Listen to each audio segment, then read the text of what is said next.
Hello, creatives. Welcome to Girl Gang Craft, the podcast. We have a special guest on today. We have LaToya McInnis of Cocoacentric. So, really excited to have her. She is a Bay Area native. She's been around the Girl Gang Craft community for a while. She has taken my branding class back when we were hosting them in person. She's been in Level Up and she's been in so many of our craft fairs in person. So, really excited to talk to LaToya today. Hello, LaToya. Welcome to the podcast. Hi, everyone. Thank you for having me. Thank you, Phoebe. I'm so happy to see your face again. I know it's been so long. It's so nice to talk to you. Thank you. So, you want to tell everyone about what you do? Hi, everyone. I'm LaToya. I am the founder and creative director and designer for the brand Cocoacentric. Cocoacentric is a jewelry and accessories brand, and we really focus on bold statement accessories, jewelry that's timeless but definitely eye-catching. And my passion and my love is accessories and jewelry and fashion in general. So, um, yeah, that's what we do. And how did you get into the jewelry world? Um, that's a good question. Honestly, I've always loved fashion. So for pretty much my entire life since I was a child, I was infatuated by dressing up and style. I feel like it just kind of happened. I feel like accessories chose me. I've always have been a creative. I used to sing, and then that sort of transpired into fashion, which I was more interested in the magazines. When I was a teenager, I used to always have my head in fashion magazines. My mom and my dad were both very well dressed. So I grew up around people that really, love fashion and express themselves in that way. So I studied fashion in San Francisco. After I got my degree, I actually went back to school to study fashion merchandising. I have a degree in political science. That was a little boring. I went back to school, studied fashion merchandising, which landed me. And even in college, I worked my way through college working in retail. And I got a job as a jewelry merchandiser for a brand called Haskell Jewels. And at Haskell, I worked for about 8 years. And my job at Haskell was to be a jewelry merchandiser. So I went to lots of department stores. And at this time, I was in my 20s. I was at Bloomingdale's, Macy's, Saks, and I was a freelance jewelry merchandiser. So that pretty much what I would do is go into the stores if there was a product launch, and I would launch the jewelry. So I would put it, pretty much use the visuals to create the story, whatever they wanted. Um, and I did that for multiple different brands. And I feel like that's where I got my first experience with just being around jewelry, understanding collections, understanding just the signature of every individual collection. For example, I launched a lot of brands for Kenneth Cole. I launched brands for Betsy Johnson. Um, so I was always around it, and it just spoke to me. So I loved accessorizing. I loved looking at the unique pieces, and that's sort of how my brand came along later on. But when I started my brand, I just loved a lot of different things, lots of different mediums, and I experimented with making my own pieces. That's how I started, and people just gravitated towards it. They were bold, they were colorful, had lots of movement, and my merchandising experience is what catapulted my love for it, and really kind of gave me the ideas of what I wanted to do for Cocoacentric. So then you launched your brand, and tell us a little bit about getting started. Yeah, so I launched my brand. I started it as a hobby in 2016, and I launched my brand in 2017 or 2018, and it was really, I didn't know what I was doing, of course. My best friend has a spa in San Francisco, and that was actually the first place that carried my jewelry. So one day, when folks were like asking me about pieces that I would wear, my good friend who owns the spa, she pretty much said, "You're putting a lot of work and a lot of energy." At the time, I was working full time. She said, "You're putting a lot of energy into someone else's company. When are you going to show up for Cocoacentric?" So I know that's just her personality. She Love was it. like, "Show up for Cocoacentric the way you show up for these other brands that you work for, or these other companies."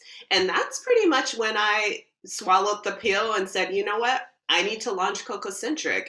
And I started off with, again, like smaller little pieces, and I got my first pop up. She had her soft opening, and that's where I did my first pop up at her store.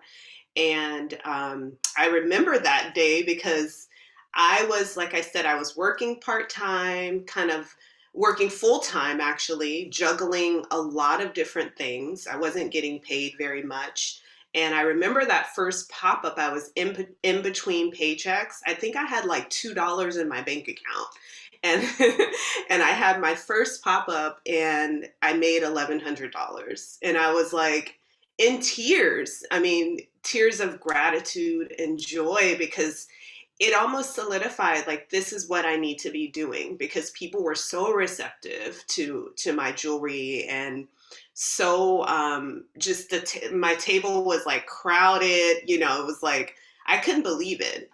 So yeah, I mean, that was the best feeling that I had, like, since I started. I mean, it was like, again, it just kind of, it made me feel like I'm in the right place, and I was doing exactly what I was supposed to do.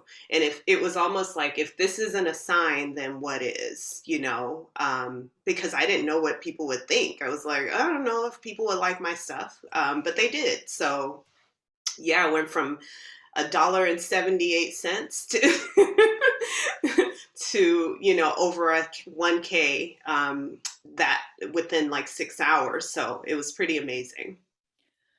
I mean, I had full body shivers, you telling me that too. I mean, what a powerful moment. And you still remember that number, because that number is Yes. so important to you. And that's not something to be written off. That is a huge, that's a huge number for our first show. I mean, that's awesome.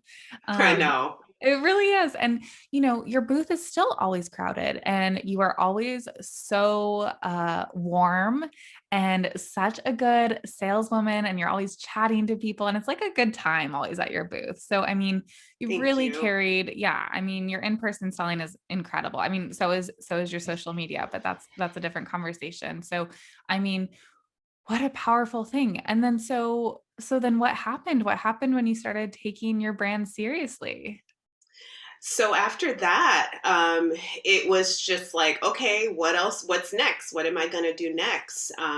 So I had a photo shoot within that same year, and this was in April. All of this happened like April 2018, which I also mark as my anniversary, because that was like when I first put my show on the road. So that was in the spring.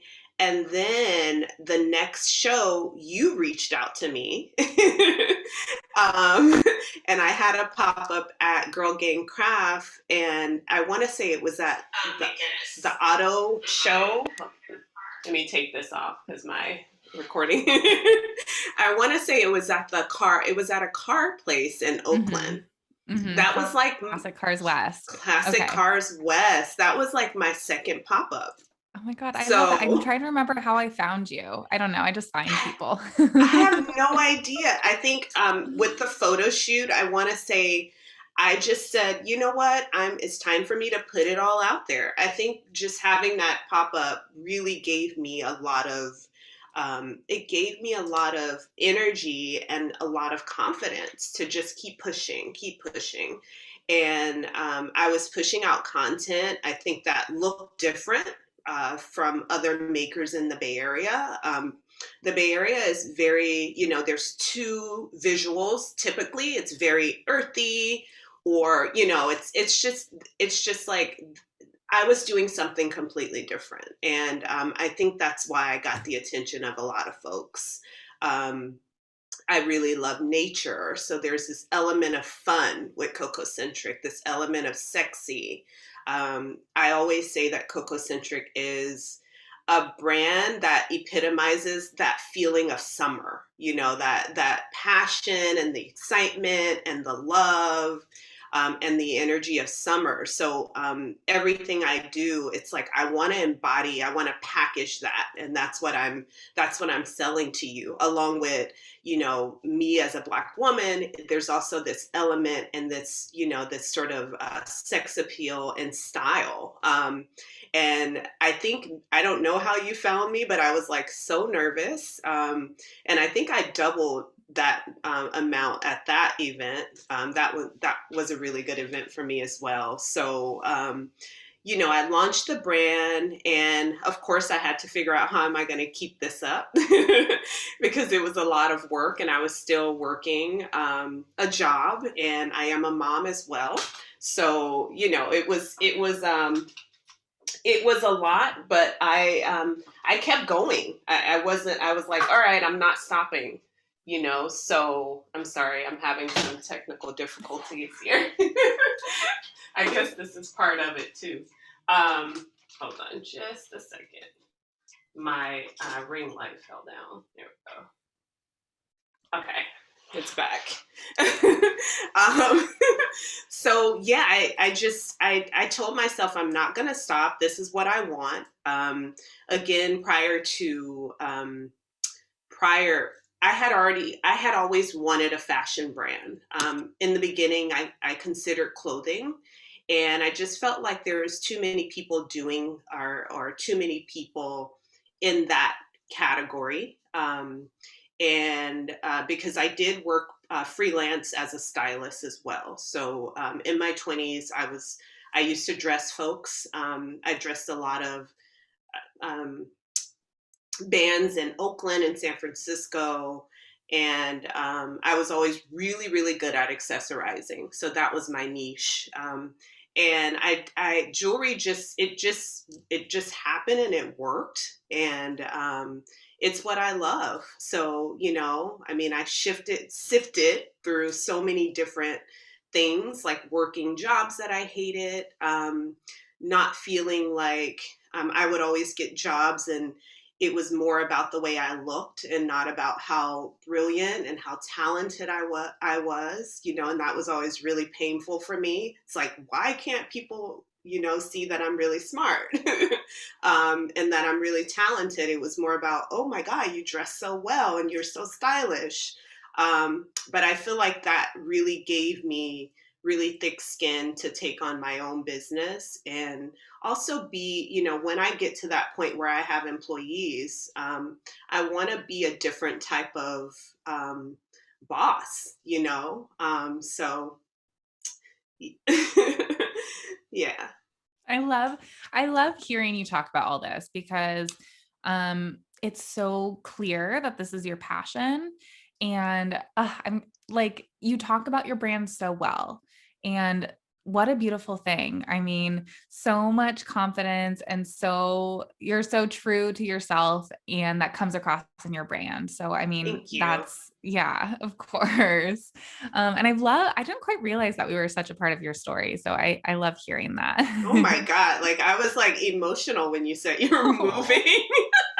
I was like, no. But, I mean, change is good and I get it. But it was like, you are such a big part of my story, because I felt like Girl Gang Craft was like the first brand that recognized what I was doing, and I had just started. So, so much respect to you and your community. Like, I love Girl Gang Craft community. I love the events. They're so much fun, and I just feel like I can be myself. And even though it was like my second pop up, I felt that way. I felt like it wasn't pretentious.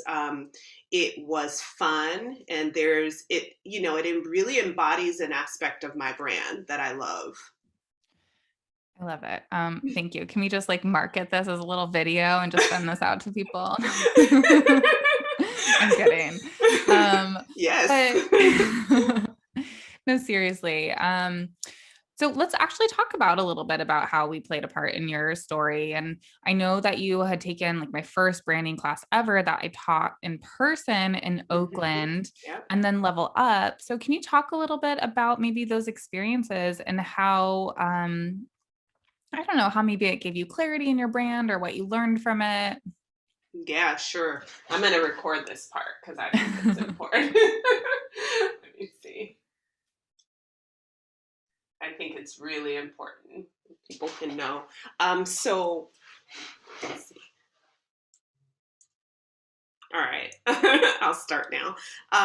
So yes, I mean, so after my second pop up, which was Girl Gang Craft at Classic Cars, I stayed in contact. Like, I continued to follow you. I actually was very inspired by everything you were doing. I know you were growing your business at the time as well, but I didn't know because I think I had like probably 1,000 people following me. And, of course, I was just like riding along, and at that point, I was very much in a space of curiosity and in a place of really trying to grow and not knowing which direction to go, not knowing what to focus on. And also, as a jewelry maker, in the beginning, I was really focused on making a lot of my pieces, and that really takes a lot of time. So, a lot of the other things kind of get tossed on the back burner. So the marketing piece, I mean, social media is so much stronger than it was in 2018. But still, it's like you needing to show your face, you needing to have a cohesive brand story and a cohesive visual brand. And what sparked me to on top of being inspired by what you were doing, looking at your social media, I noticed that you started offering a lot of court classes. And I know I took the one at Port Spaces in person. And at that time, I was trying to figure out how to elevate my brand and what to do. And that course really helped me build a lot more confidence as well. So, seeking out the Girl Gang Craft um, classes really was when I was in that place where I was trying to figure out, like, how can I level up in my business? What am I supposed to do? Because I was doing everything by myself and it was getting really hard. And I was trying to find an easier way to do it. So, a lot of the tools that I got from the classes were so helpful. Like, even just planning my content, that was a really big one. And looking for brand partnerships, I remember that was something on my list that I really wanted to do. I And remember you told me about your first one with Lululemon or one of your first ones. yep, I remember. yeah, yeah. So yeah, I think I shared that in the online class. But yeah, those were all things that I was looking to learn more about. And in your classes, it really gave me the confidence and courage. I remember in the online course, I really wasn't doing reels. I was really intimidated by video on social media. And, the way you made it feel like, okay, anyone can do it. It's like, don't put so much like emphasis or energy in it, just do it. So those were things that I took away from the classes. And Definitely, like, learning from other people was a big one too, because you come in this group with this group of folks, and everyone's at different levels, so you're learning from other people, you're meeting other makers. It's just that type of space that I want to be around forever. It's like this is where I need to be. And I got that in all of the classes that I've been a part of with Girl Gang Craft. So I'm really grateful. Well, I'm so grateful for you and thank you so much for all those kind words. I mean, it's always a pleasure to have you in our community and I don't think you'll be stuck with us for a bit.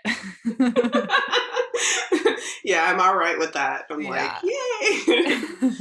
So, okay, so what does your business look like right now? And you do have a other job. So can you tell us a little bit about, balancing both, and what your business looks like today?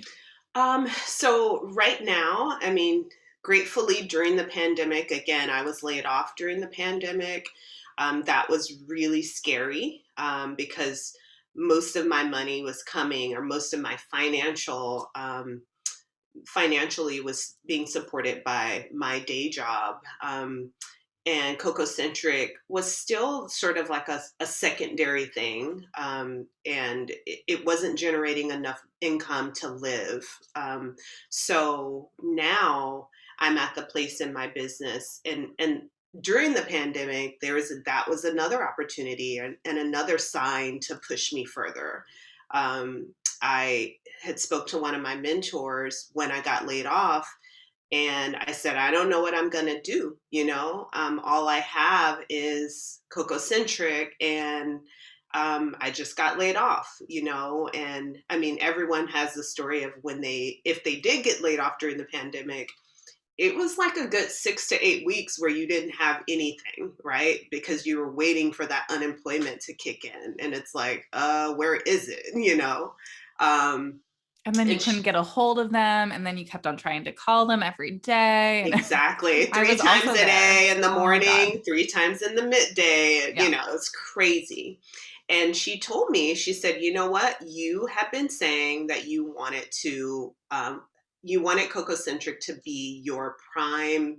The only thing that you wanted to do is be an entrepreneur. And this is your chance. So, whatever you got to do, you need to focus on making sure your brand is cohesive, making sure your voice is your voice is cohesive. Really just taking ownership of your brand. And I did that. And how I started off, because I couldn't figure out what I wanted to say, I started off during the pandemic, highlighting other small businesses that I admire. And I started celebrating those small businesses before it was even a trend, right? So I was like, okay, I have all this time on my hands. I'm affiliated with all these other brands that I love. Let me start celebrating them. And in return, that abundance came back to me. So that's the way I look at it. Um, and now I'm in a place where my business is able to sustain my life. The job that me as a contractor with the school district was really a gift. My husband works for the school district, and he said, if there's an opportunity available, if you're interested. And it was sort of like, I he was like, do you know anyone? I was like, I might be able to do it. It's only from this time to this time. And I'm like, it's extra money. My son is going to college in the fall. So we need all the money we can get right now. So I took it reluctantly, because Cocoacentric was doing really well. So now I'm definitely making more money with Cocoacentric than a job, which, before that was never the case. I'm so grateful for all that's going on with Cocoacentric. I just got a really amazing partnership with Rocksbox, where my jewelry is in the subscription box. So that was a really big partnership. Yeah, I'd Uh, love to hear more about that and you going to Fashion Week. And then I yeah. want to talk more about what you did, what you think were the reasons that your sales increased during this time. But yeah, During this time. let's talk about New York Fashion Week and your Yeah, partnership. so I mean, that was so okay. So I've been doing a lot of speaking things into existence ever since that first pop up when I had about $1.50 in my bank account. It was like, I'm gonna do this, and the Rocksbox thing happened.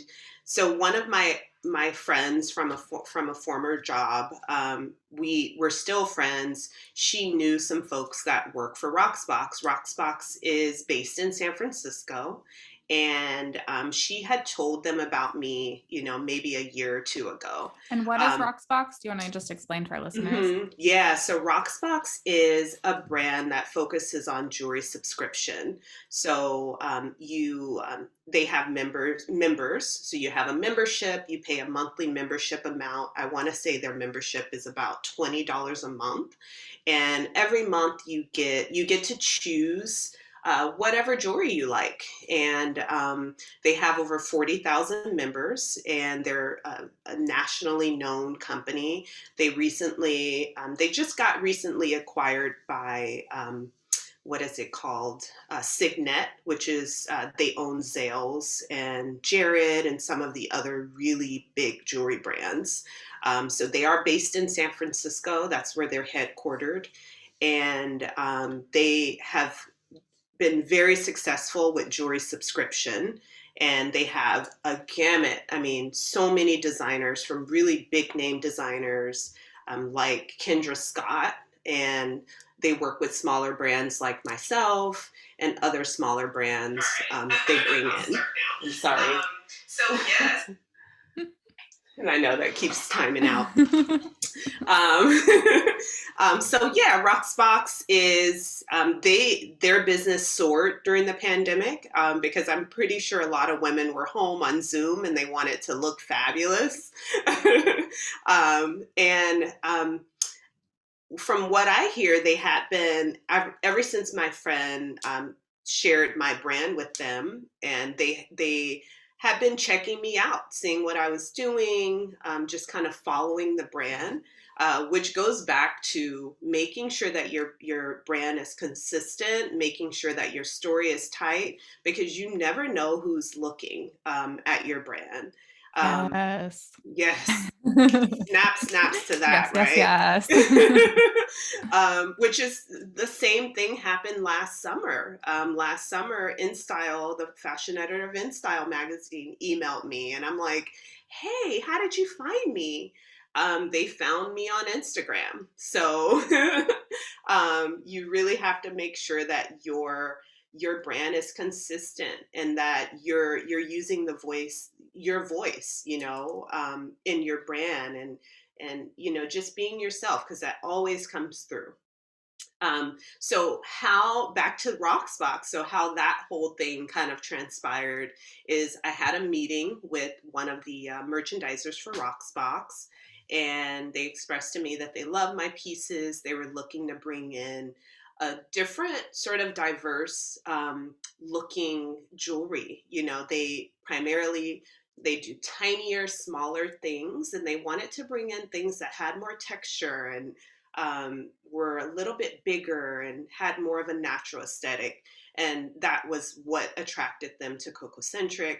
And they asked me if I can deliver a collection to them in October. And I've been practicing saying yes to the universe. And I was like, yeah, yes, I can do it. I always have my yes button.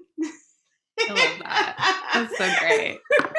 I said yes, even though I was terrified and I did not know how I was going to deliver them 11-piece collection. They wanted 600 pieces. That's a You lot of know, pieces. a lot That's of pieces. huge. Yeah. It was, and I was like, I don't know how I'm going to do it. I don't even know if I can afford it, but I said yes. And so that process just unfolded. And during that call with Carolyn, who's amazing, she's a merchandiser from Rocksbox. She said, also a part of this partnership is we are launching an aspect of Rocksbox in New York. We're going to show it at Fashion Week, and there may be an opportunity for us, for you to be there because we want you to be a featured designer. Is that something you're interested in? I was like, yeah. Again, yes, Please. yes button. Yes, please. So at that time, that was, I want to say that was in June or July. And it just felt so far away. So I wasn't thinking about it. I was like, okay, so in my mind, I'm thinking, let's get to work on this collection, because they wanted me to present them approximately 30 pieces, and from that, they would select the pieces that they thought would be a good fit for Rocksbox. Um, so I, sent them the collection or the pieces, and they selected the 10 pieces that they wanted. And they actually asked me what would be feasible for me as a smaller brand. And I agreed to 10 pieces of a 10-piece collection, 10, 11-piece collection, and 50 pieces of each. So that's what we went with. And all of a sudden in September, right when school started, when I started this new job, I get the email saying, oh, okay, we're ready to book your trip for Fashion Week. And I'm like, oh, wow, okay. I had just started working again, and I was like, okay, well, now I'm going to have to request off already. And they, just gave me the rundown. We're having a big event in New York for Fashion Week. We want to show your pieces to preview your pieces for the audience, and they said you don't have to worry about anything. Just tell us when you want to leave, or So everything was paid for. I got flued out. And it was amazing. It was an amazing event. There was me and one other designer. Her name is AJ. She's amazing. So inspiring, and just the two of us. And her pieces are very different from mine. And there's some other designers on display, as well as Rocksbox as well. So it was an incredible event. Lots of press.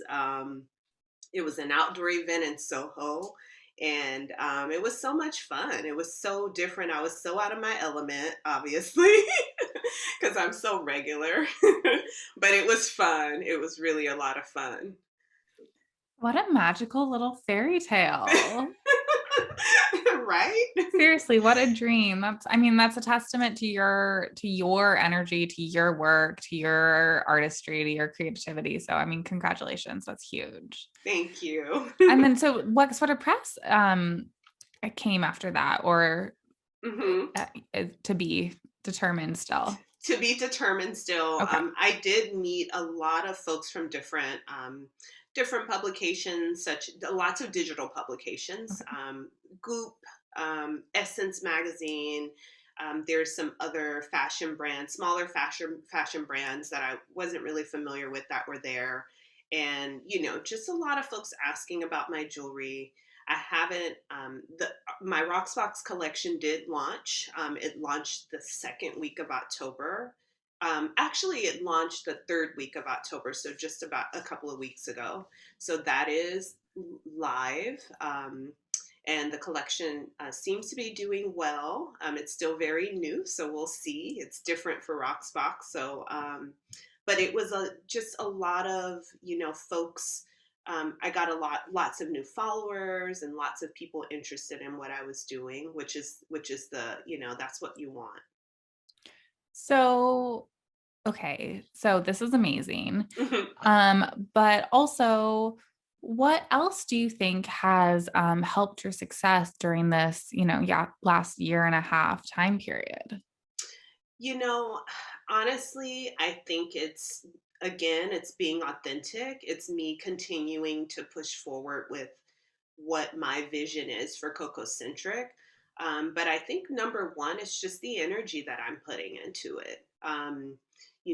When I was in that position of not having anything else but Cocoacentric, I really poured a lot of my love and a lot of my passion into it, and also just not stopping. A lot of people they want a business and they start a business, and when it doesn't like blow up right away, they kind of like fall back, and maybe say, well, this isn't going to work, and it doesn't work like that. You have to really continue.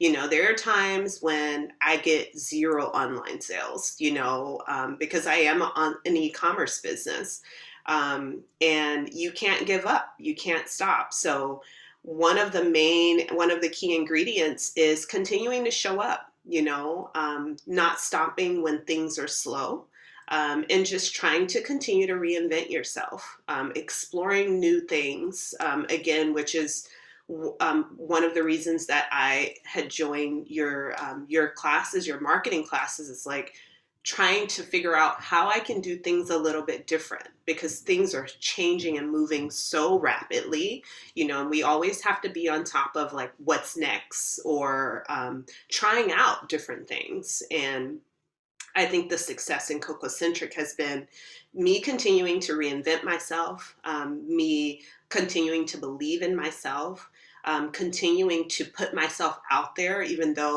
and saying yes, even though I didn't know how I was going to do it, or what the outcome would be, or if people would love it or not. But it's just continuing to just push forward. I heard something recently that resonated with me. There's this woman she's a motivational speaker on Instagram. Her name is Jam Gamble. And she talked about how, again, how people, they'll start to do something, and when it doesn't catch fire or catch right away, they give up.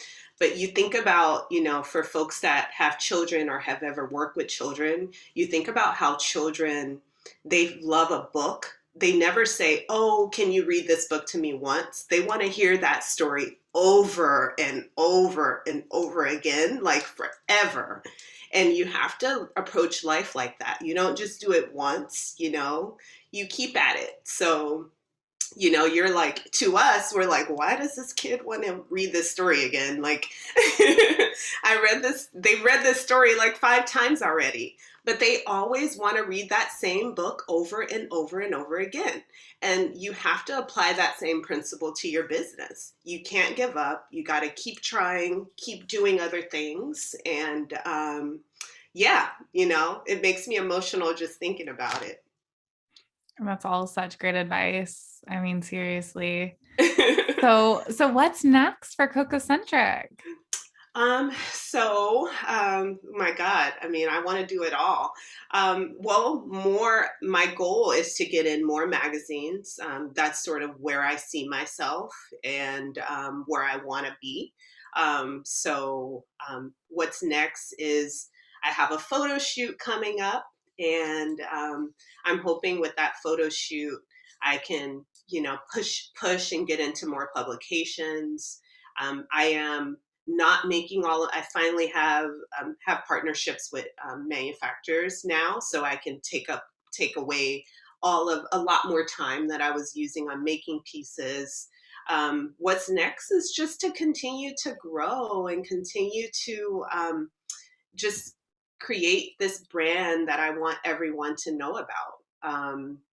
And there's no particular thing in the works right now, but who knows?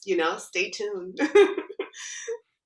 That's so exciting. And I'm so excited to watch you grow. I'm just so happy to be a part of your story and, you know, in community with you. Thank you. Yeah. Yeah, I'm so grateful. Thank you. Grateful for you too. I mean, this has been so great. Can you tell everyone where they can find you? Yeah, so you can find Cocoacentric online. My website is www.cocoacentric.com, and it's spelled Cocoa centric cocoacentric.com. I'm also on Instagram at Cocoacentric. I'm on Twitter at Cocoacentric. I'm on Facebook at Cocoacentric. And I'm also on Pinterest at Cocoacentric. You can always find me at different markets. I'm going to be at West Coast Craft coming up in the end of this month. So their holiday market, I will be there. I think we'll be posting this after that. So maybe the Perfect. spring market by the time that this is live. Yeah, okay. Yeah. So hopefully I'll be at the spring market. I'm getting to that place where pop-ups are so hard. So they're just it's so much work, but it's very essential because it really helps to grow your mailing list and grow your following. So Yes, yes. they're important. They're really, really an essential part of building a brand as well, getting out there. Um, And you have a yeah. discount code for listeners, right? Yes, I do. I have a discount code for Girl Game Craft followers and fans only. It is CCX GGC. GGC, so Cocoacentric and Girl Game Craft 15, and that'll take 15% off of your purchase online. So definitely use it. We're going to have it go through the spring, just so we'll make sure that everyone can take advantage of it. So I'll make sure that it stays up for a while. You tell me. Okay. Well, thank you so much, LaToya. This was such a treat talking to you. Thank you, Phoebe. I'm so excited. I was so nervous, but like you said, it was not that bad. Not that bad.